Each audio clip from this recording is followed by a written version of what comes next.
Власти Подмосковья будут рублем наказывать собственников земельных участков, которые не борются с борщевиком. Радикальный законопроект должен появиться до конца года.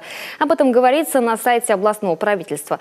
За процессом внимательно следят в нашей республике, где кровожадное растение и семейство зонтичных продолжает свою активную миссию, и где до сих пор также не найден эффективный способ его одолеть. В Сыктывкаре, например, ядовитый захватчик занимает, по некоторым данным, уже 6% территории.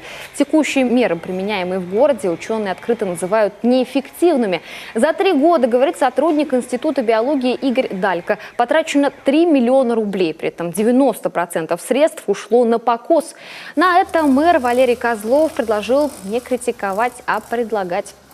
Сейчас в средствах массовой информации с увлечением, интересом прочитал, что наши ученые Коми-научного центра готовы предложить какие-то новые технологии, да, но если есть какое-то новое решение, с удовольствием его применим, готовы стать первым муниципалитетом, который, рассмотрит. Нашим специалистам ЖКХ я такое поручение дал, связаться и понять, это некая разработка или это уже готовое к применению какое-то новое решение, да.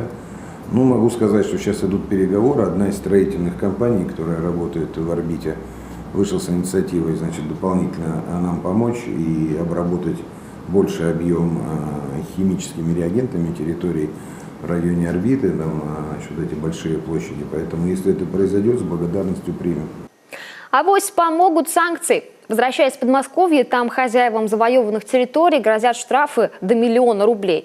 Для сравнения, в нашей республике, где источник дешевого силоса стал активно разводиться с конца 40-х, пока действуют только общефедеральные административные меры, но они не работают. Возможно, из жалости к правообладателям. А ведь с ноября 15-го, когда борщевик был признан сорняком, у Россельхознадзора появилось такое право.